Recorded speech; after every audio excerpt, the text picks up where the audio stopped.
Well, welcome back. I'm Jennifer Kolter, ready for you to come see me in a day or two here. Just want to give you a little bit of an education piece that I used to do in our treatment rooms when you came in for your first visit. So this is new for me. I just want to give you a little education on Chinese dietary therapy and digestion. So when we talk about digestion in Chinese medicine, we think of the stomach as a furnace.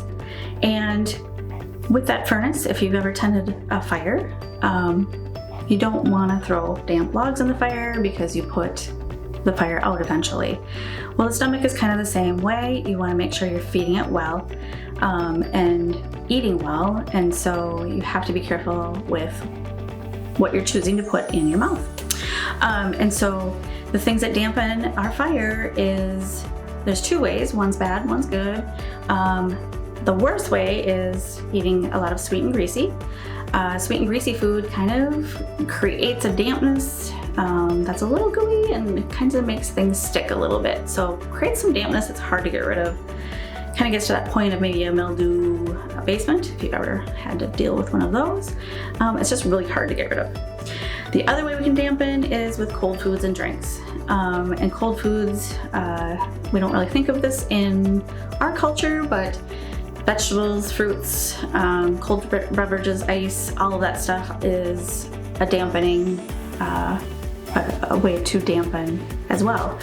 And so in the wintertime, we want to keep our furnace really well lit. And so avoiding raw vegetables and not eating a whole lot of fruits. If you do like your fruits, just make sure they're room temperature so they're not so cold.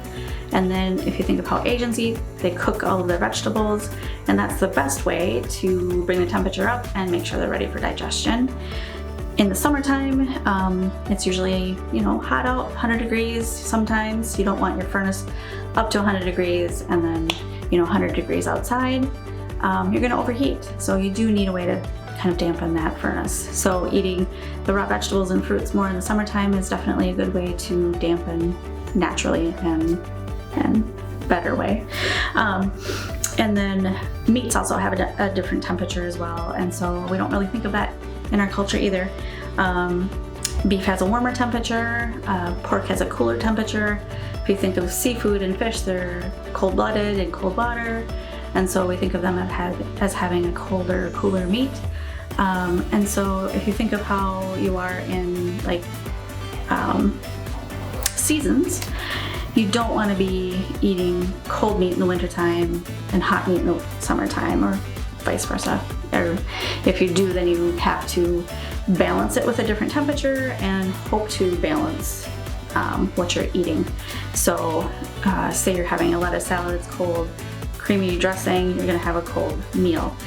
You can switch it up, make it balanced a little bit better, adding vinaigrette dressing, warm meat, doing that soup and salad combination, hot tea, hot coffee, just some way of balancing your meals. That's how we kind of look at making sure that furnace is burning well and your food is digesting well. And if there's any other issues beyond that, we will definitely discuss that in the room. So I just wanted to give you a little taste of Chinese medicine. See you soon.